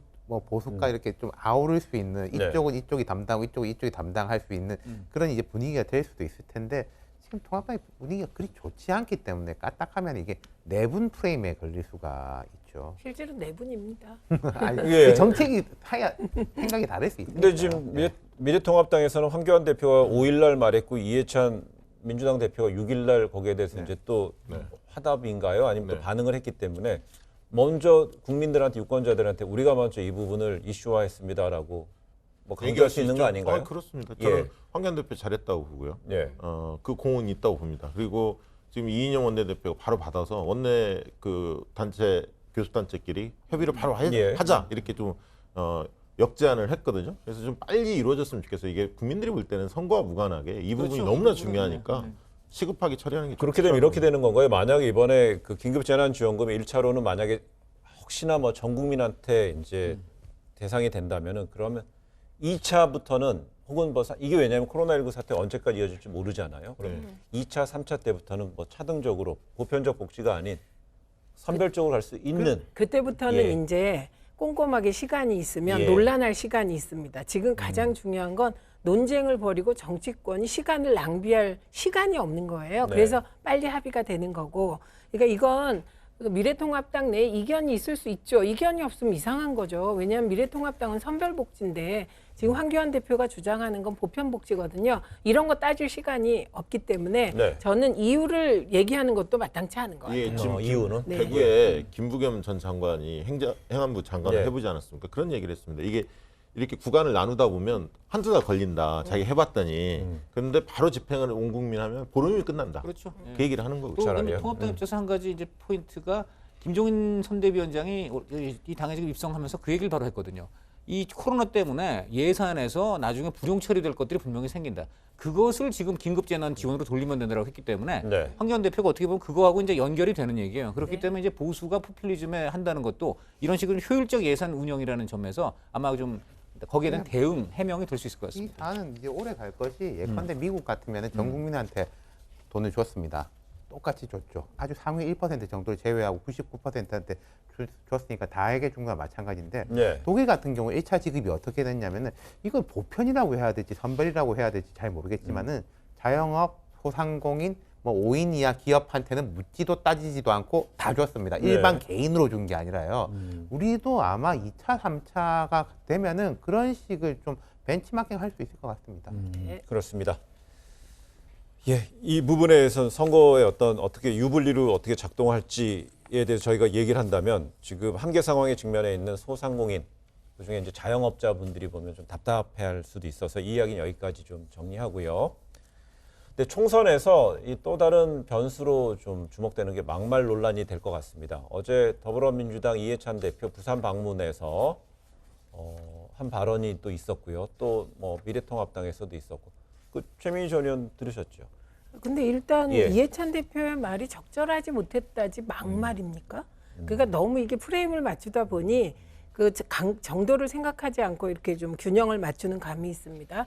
근데 이제 김대호 후보가 얘기한 부분은 저희 굉장히 실수한 건데 왜냐하면 30, 40대에 대해서 미래통합당이 좀 열세인데 그 열세인 대상한 게 좀 섭섭하셨나 봐요. 그러니까 30, 40대가 무지하고 뭐 논리가 없다 이런 식으로 얘기를 한 거 아닙니까? 근데 저게 다행인 것은 미래통합당 입장에서 지도부가 안 하고 한 후보가 했다는 게 좀 다행이라 빨리 사과하시면 될 것 같습니다. 저기 했습니다. 김종인 선대위원장이 개인 주장이지 당의 공식 입장이 아니다라고 선을 명확히 그었고요. 그런 측면에서 다행이라고 보고 그다음에 이제 이해찬 당대표 얘기는 저는 뭐 동의합니다. 그러니까 이렇게 막말의 성격은 아니고 적절하지 못한 표현이죠. 왜냐하면 부산이 정체돼 있다라는 것은 부산 시민들 다 알고 있는 얘기고 이거 오래된 얘기입니다. 그렇기 때문에 그 진단은 동의하지만 초라하다라는 말 자체가 약간 듣기 거북하죠.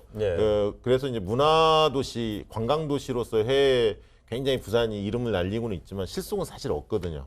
왜냐하면 그 지하철 문제도 있고 교통체증 여러 가지 문제가 있습니다. 그래서 부산의 미래 먹거리 살려야 한다는 게 여야 공감하고 있기 때문에 앞으로는 어쨌든 간에 당사자들을 생각해서 워딩에 대해서는 늘 신중해야 한다. 이해찬 대표로서는 이제 민주당 후보들을 지원한다고 이제 이런 얘기를 했는데 어떻게 반대로 어떻게 생각할 수 있냐면 사실 지금 부산은 지금 다 수뇌부가 민주당입니다. 그 민주당 의원들도 이번에 6명이나 있고 그래 무엇보다 부산시장이 지난 2018년에 민주당 소속이 됐는데 물론 2년이라는 짧은 시간이기 때문에 뭐 어떻게 그 당장 공관을 원할 수는 없지만은 현재 부산의 시장이 민주당인데 도시가 왜 이렇게 초라하냐라고 한다면은 그럼 민주당 시 정부가 2년 동안 뭐 했냐? 이런 역공을 또 자초할 수 있는 발언이라고도 생각이 듭니다. 이게 저는 다 그러면 안 했으면 좋겠는 게 항상 선거 때 보면 특정 지역에 대한 이런 이야기가 나와요. 그 프레임이 뭐냐면은 자기 상대당을 이렇게 오래 찍어줬는데 뭐 별거 있더냐라는 게 부산, 대구 또 과거에는 이제 이 보수 정당이 호남에 돼가지고 그런 이야기를 많이 했었어요. 근데 이거 뒤집어 보면 똑같거든요. 그러면 예를 들어서 호남에다가 민주당 오래 지원했는데 뭐 부산보다 낫냐 이런 프레임도 걸리니까 이거는 하면은 곧바로 내로남불 프레임에 들어올 수 있기 때문에 또 근데 지역에 가면은 또 그 분위기 때문에 좀 하는 경우가 있는데 저는 이런 이야기들은 안 했으면 좋겠어요. 너무 기자들이 제목을 섹시하게 뽑는 거 그러니까요. 자극적으로 좀 그런 거는 조금 줄였으면 좋겠어요. 총선 때는 어쩔 수가 없습니다. 언론 입장에서는 화제를 만들어야 되기 때문에 물론 뭐 저희가 잘했다는 건 아니고요. 짚어보고 싶은 게 항상 막말 논란이 나오는 건요. 그 당 회의인 경우가 많습니다. 그 다음에 좀 가깝다고 생각하는 언론하고 이게 좀 느슨해진다는 거예요. 예컨대 상대방하고 토론하거나 유세 중에 주민들 만났을 때 막말 주민들 만나면 철저히 정치인들이 의리거든요. 근데 자기 당 회의가 있으면은 약간 느슨해진다든지 이 분위기가 업되면서 막말이 나온 경우도 많은 것 같아요. 근데 초라하다는 막말 아닙니다. 적절하지 못한 표현입니다. 이 정도로 우리도 잘 정리합시다. 그 진행자 같으시죠. 네. 주말 사이에 그 각 당이 자체 판세 분석 결과를 내놨습니다. 그 양당이 서울에서 공통적으로 승리를 기대하는 이 경합우세 지역으로 광진을, 동작을, 송파을, 관악을 이렇게 했습니다. 다 을 지역인데요. 그런가요? 예, 여론조사 전문가로서 지금 뭐 예를 들면 조사 방식에 따라서 이제 들쭉날쭉합니다. 그러니까 이제 집 전화를 얼마나 섞느냐, 뭐 10%를 섞느냐, 20% 섞느냐, 30-40% 섞느냐에 따라서 여론조사가 들쭉날쭉한데 대체적으로는 이제 수도권 쪽에서는 민주당 후보가 좀 앞서 있는 지역들이 상대적으로 좀 많은 것 같은데요. 특히 이제 송파을이 최접전 지역으로 발표가 됐습니다. 그러니까 이제 최재성 후보하고 민주당 쪽에 미래통합당의 이제 배현진 후보가 맞서고 있는데요. 그 전 한 1, 2주 전에도 조사 결과 나왔었는데 그때도 거의 붙어 있었는데 지금도 이제 붙어 있는 결과가 나왔기 때문에 저 지역이 왜 중요하냐면 실질적으로 이제 강남권이라고 얘기하지 않습니까? 강남, 서초, 송파 넓게 보면 또 강동구까지 하는데요. 그 10곳 중에 통합당이 5분, 민주당이 5분이 지금 있습니다. 현역 의원 중에. 지금 대체적으로 조사 결과로 보면 강남, 서초 쪽은 통합당 후보들이 좀 앞서 있는 결과들이 많이 나오고 있고요. 송파 지역이 특히 박빙 지역이 많아서 이 송파을을 최재성 후보가 과연 이길 수 있냐 없느냐가 민주당 입장에서 굉장히 중요할 겁니다. 왜냐하면 송파 갑과 병에 영향을 미칠 수 있는 지역이기 때문에 근데 저 지역은 굉장히 관심 지역으로 떠오르는 것 같습니다. 저는 송파을 선거에 대해 가지고 단어 하나를 붙이고 싶은 게 있어요. 종부세. 종부세입니다. 이 과거에는 민주당이 강남에 별로 기대가 없고 조금 강북 지역에 집중할 때는 선거 때는 이제 부동산에 대해서도 강하게 이야기하죠. 물론 지역별로 조금 다르지만 지금 강남권에 현역 의원들도 꽤 있고 특히 이제 최재성 의원하고 강남권 의원들 목동, 분당 이런 의원들은 국회에서 기자회견도 했고 또 한 분 계시지 않습니까? 이낙연 후보는 종로잖아요. 지역구가. 평창동에 있지 않습니까?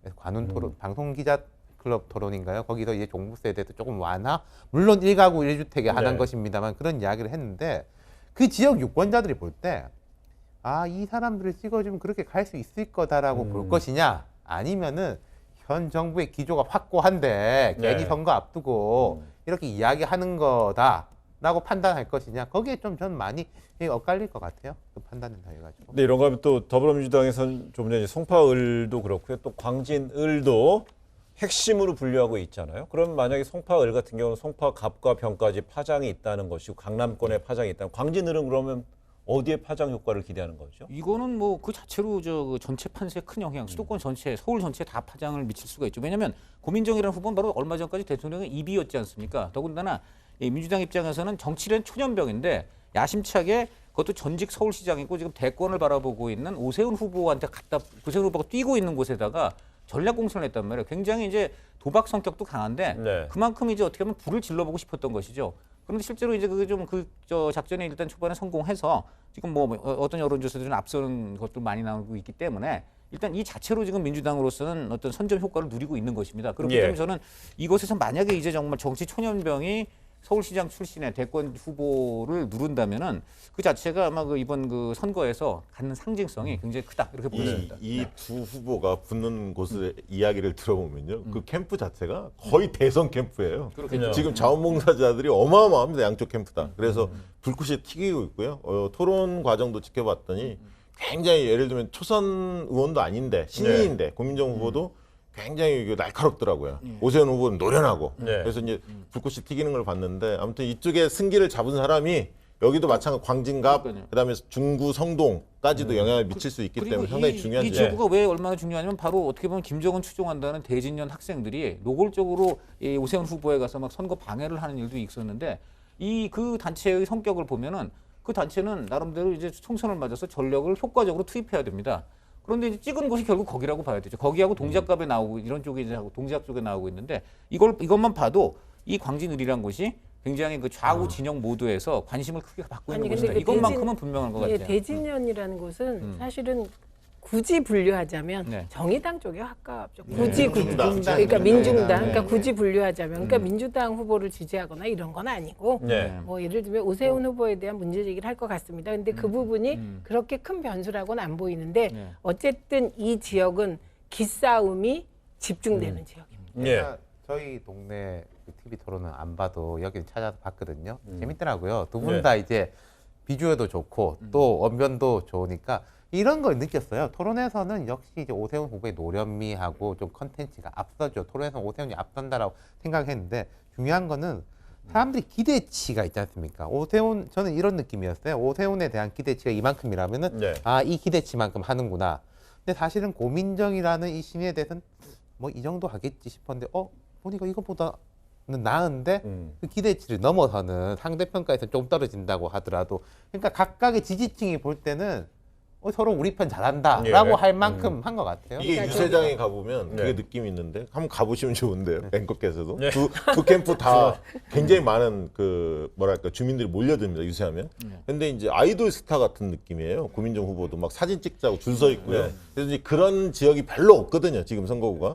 근데 이 지역이 가장 핫한 지역 중에 하나입니다. 아니 그러니까 이 지역의 고민정 후보가 어느 정도 지금 진격하고 있다는 게 뭐냐면 저렇게 아주 중진, 대권을 바라보는 중진과 신인 여성 후보가 이렇게 싸우잖아요. 그럼 대충 이게 오세훈 대 오세훈 게임이 됩니다. 보통의 경우. 근데 여긴 확실히 오세훈 대 고민정 구도로 만든 것은 그건 신의 여성 후보가 아주 잘하고 있다는 것이죠.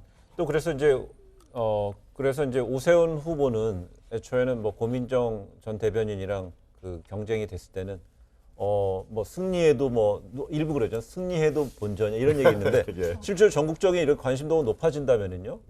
여기 승리 결과에 따라서는요. 상당히 얻는 것도 커지는 건가요? 처음에 오세훈 후보가 이걸 뭐 되게 유리하게 출발한 건 아니고 여기는 인구 구성상 원래 이제 민주당이 유리했던 곳이기 때문에 그렇게 보기는 이제 어려운 것이니까요. 물론 이제 오세훈 후보는 이기면은 좋고 뭐 이제 황교안 대표가 좀 안 좋은 상황이기 때문에 앞으로 전당대회라든지 대권 주자 경쟁에서 이제 아주 유리한 험지에서 이겼기 때문에 유리한 고지를 점하는 것이고 고민정 후보는 그에 반하면은 조금 더 홀가분한 거죠. 만약에 석패를 한다 할지라도 물론 이길 가능성도 있습니다만은 잘 싸웠다. 뭐 요즘 젊은이들 유행하는 말로 젖잘싸라는 말이 있거든요.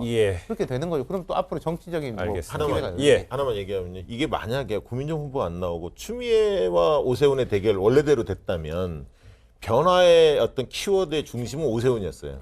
그런데 추미애 장관이 이제 장관으로 나가면서 의원이 그 자리를 이제 고민정 후보가 꿰찼기 때문에 지금은 변화 이 키워드가 고민정 몫으로 간 겁니다. 그래서 이제 그런 측면에서의 참신함과 노련함 이 대결 구도가 갔는데 아무튼 끝까지 지켜봐야 돼요. 그래요. 그런 가운데 지금 이제 저희가 이제 서울 쪽의 주요 을 지역들이 이제 대부분 이제 경합적으로 이제 불과되고 있는데 미래통합당이 이번 자체 조사 결과 왜 수도권 위기론을 제시하고 있을까요? 수도권 위기론. 이게 원래는 이제 김종인 선대위원장을 투입했을 때는 목적이 딱 이거였죠. 뭐냐 중도층을 좀 자극해서 중도층을 땡겨오고 특히 연령별로 보면 50대의 표심을 장악하겠다는 게 목적이었죠. 투입에. 왜냐하면 60대 이상은 안정적이었으니까 통합당 입장에서는. 근데 지금 50대 여론조사를 해보면 민주당 쪽이 좀 앞서는 결과들이 상대적으로 많이 나옵니다. 여러 지역에서. 그렇기 때문에 50대가 그렇게 그닥 흔들리지 않고 있어요. 그러면 그 다음에 전략은 뭐냐면 지금 남성에서는 민주당과 통합당 차이가 그렇게 크지 않습니다. 근데 여성에서 차이가 굉장히 크게 벌어지고 있거든요. 그럼 여성표를 어떻게 효과적으로 공략할 수 있느냐의 문제인데 그 측면에서 과연 김종인이 효과적인가에 대해서 물음표가 좀 따라붙는 거고 또 이제 황교안 대표의 말실수가 좀 계속 누적이 되고 있고 황교안 대표가 이낙연 전 총리하고 싸우면서 격차가 좁혀져야 이게 좀 관심이 생기는데 여전히 격차가 상당히 큰 폭으로 나오고 있기 때문에 수도권 전체적으로는 통합당 후보들 좀 고전한 양상이. 예, 강의원 이거 있는 그대로 이해해야 되는 건가요? 미래통합 위기론이요? 김종인 대표 쪽 얘기를 들어보면은 좀 기사들이 좀 상당히 과장돼서 나오고 있다는 얘기고요.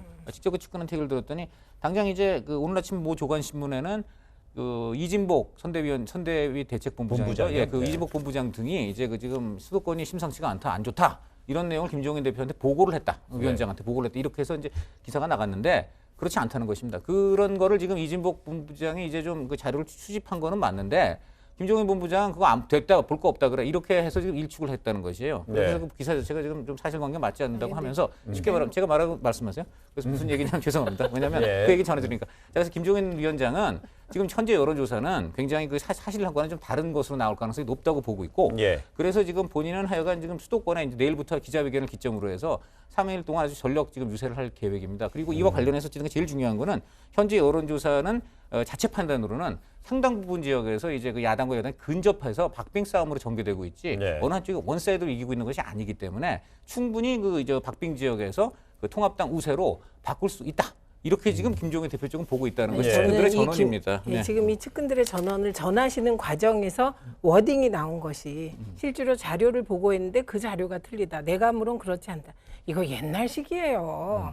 그러니까 정확하게 측근은 데이터에 따라 여론조사 보고를 할 때 유무선 비율까지 다 해갖고 보고를 해야 되고 대표는 그걸 가지고 분석을 해야지 내 감으로 그렇지 않다. 정말 이건 아니라고 생각합니다. 수도권이요. 별로 안 좋아 보여요. 왜 안 좋냐? 원래 안 좋았으니까요. 그렇죠. 그건 무슨 말이냐면은 한 지난주부터 김종인 대표 투입되면서 좀 좋아져야 되는데 생각보다 효과를 못 보고 있다.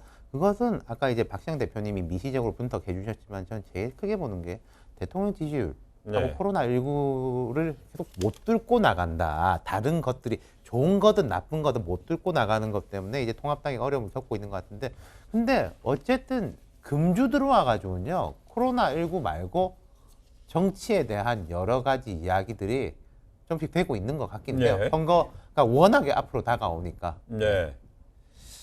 그렇습니다. 그래서 저희가 좀 이야기를 조금 한번 다시 전국적인 이야기에서 그 서울 쪽을 좀 봐왔었고요.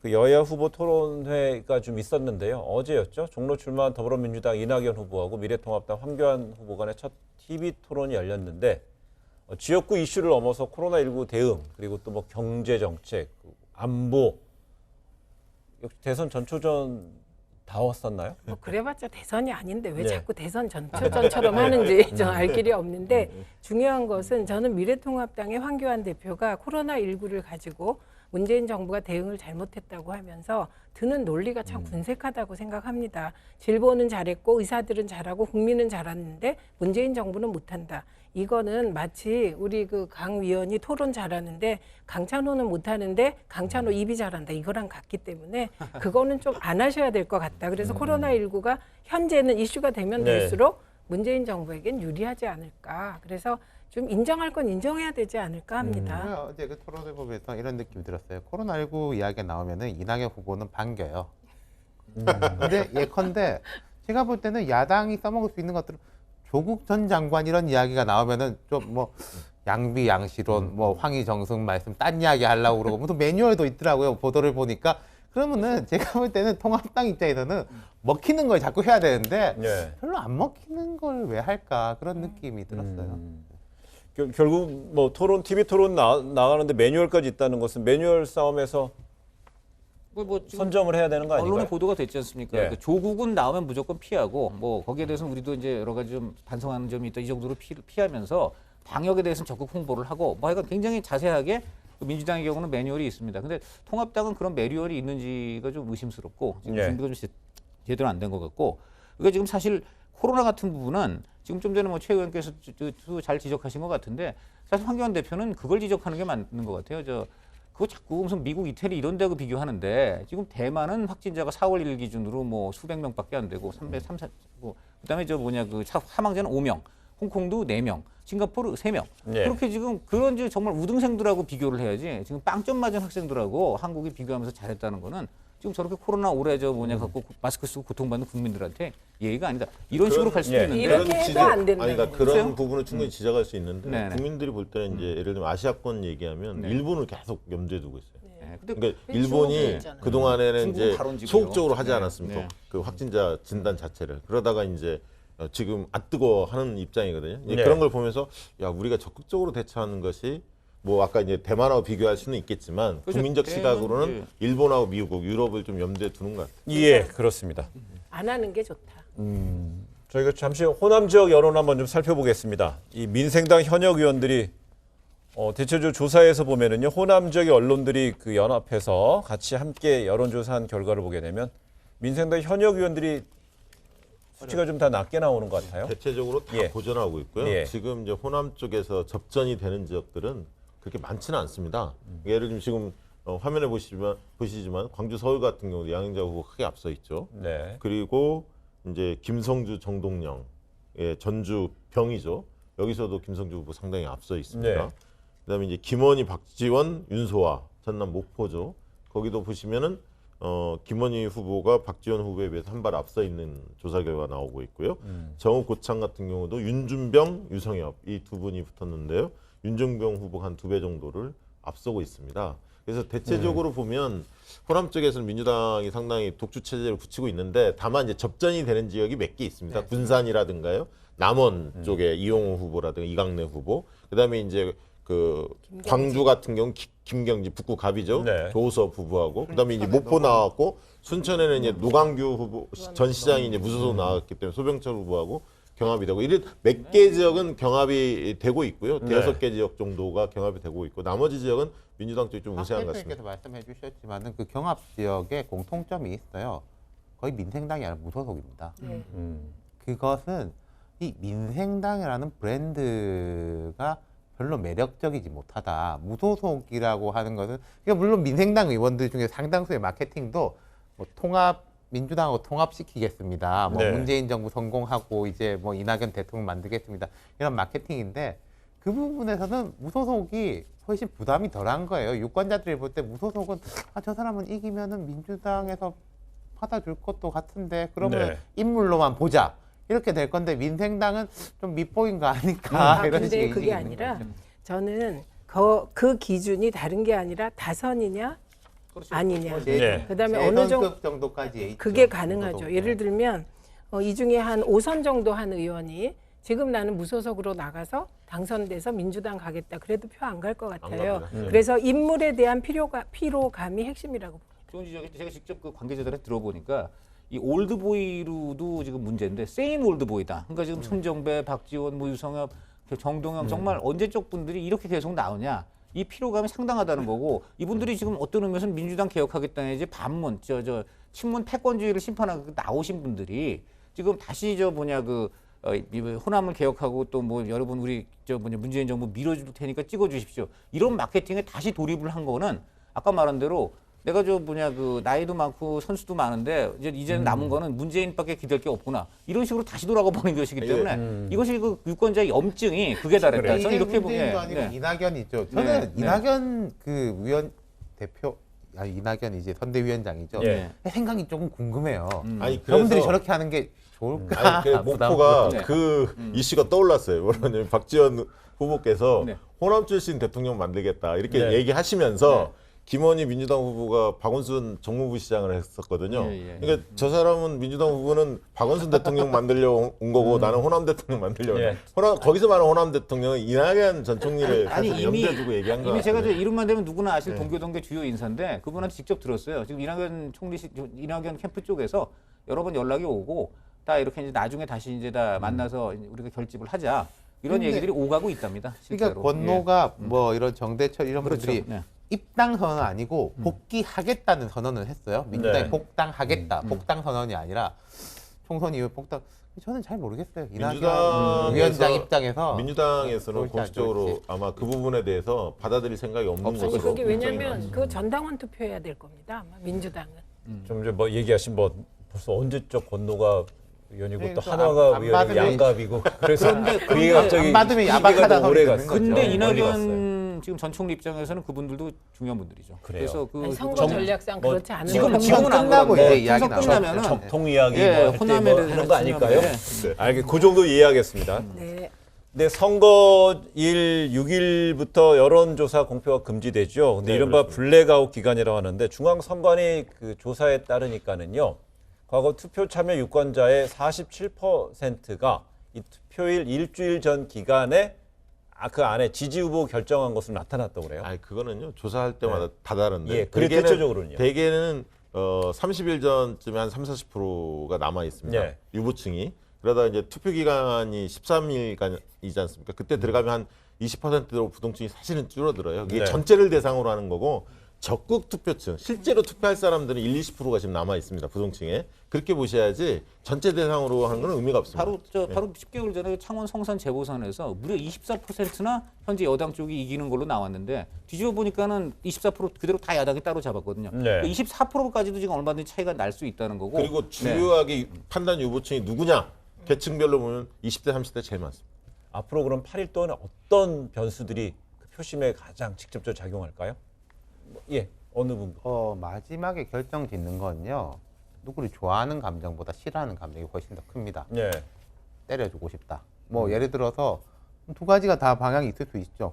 코로나19 이건 조금 잘한 것 같은데 지난 3년 생각해 보니까 못한 것 같다. 곰곰이 생각해 보니까 때려주고 싶다로 갈 것이냐, 아니면은 여기 이제 뭐 탄핵하고 했지만은 바뀐다라고 했지만은 여전히 정신 못 차리고 있는구나. 때려주고 싶다로 가느냐. 그 둘 중에요. 이게 8일 일주일을 남기고 누가 좋은 감정이 커져가지고 심판하는 선택한 경우 거의 예. 없고요. 이 윤태곤 대표 말씀하신 거에 의미가 있고요. 또 한 가지 거기에 덧붙이면 되게 20, 30대가 생활 밀착형 공약을 좋아합니다. 정책. 나한테 직접적으로 수혜가 있는 거. 예. 그래서 아마 그전에는 후보가 누군지도 관심도 없었을 거고요. 이제 공보물을 한번 보실 겁니다. 그래서 나한테 혜택이 되는 정책 공약은 누구인지 인물들도 한번 조금 볼 것 같고요. 네. 그것도 변수가 될 것 같습니다. 저는 결정적으로 그러니까 나의 지지자들을 누가 더 불러내냐로 막판에 가게 되는데 결정적인 말실수 하는 쪽이 져요.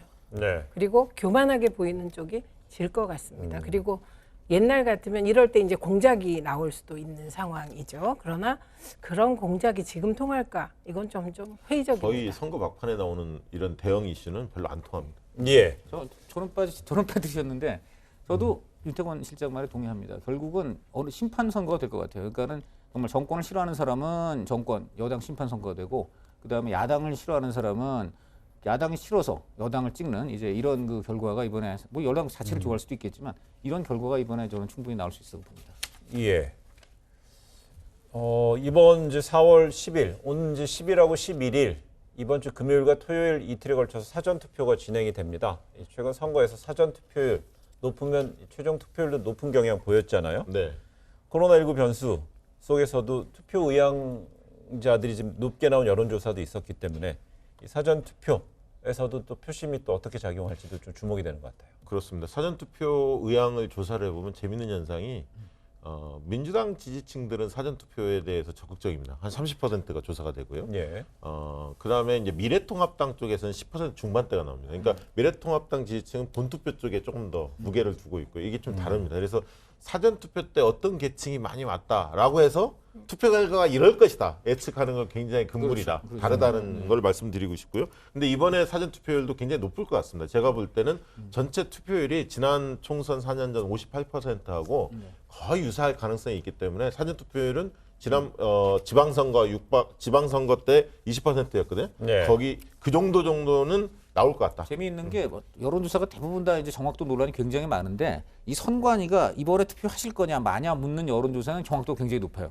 이 선관위가 사전 조사한 거하고 실제 투표율이 거의 비슷하게 나오는 게 굉장히 많습니다. 네. 이유는 이게 특정 정당을 지지 여부를 묻는 게 아니잖아요. 정치적 부담이 없는 겁니다. 그냥 투표할래 말래를 묻기 때문에 유권자 응답자가 비교적 솔직한 대답을 해서 이 경우에 지금 만약에 정말 투표율이 높게 지금 여론조사 잡혔다면은 상당히 이번 선거는 코로나 위기에도 불구하고 네. 굉장히 그 치열하고 뜨거운 선거가 될 수 있다 이렇게 보겠습니다. 박시영 대표님 말씀대로 이게 사전 투표율은 조금 진보 성향, 젊은 성향이 하는 경향이 있고 대신에 또 본 투표에는 이제 보수 성향 또 좀 나이 드신 분들이 투표는 아무래도 이제 그날 가서 해야지 이제 이런 정서가 남아 있기 때문에 특별히 유불리를 가릴 건 아니고요. 저희만 해도 주위에서 보면은 그 사전투표는 주민센터에서 하지 않습니까?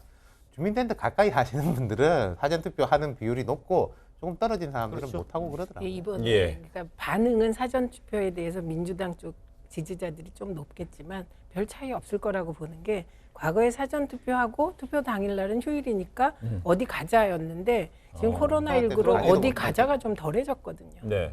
그래도 덜 붐비니까 사전투표 줄 서야 되는. 그래서요. 그것 때문에 젊은 사람들 부담스럽다. 그래. 그렇죠.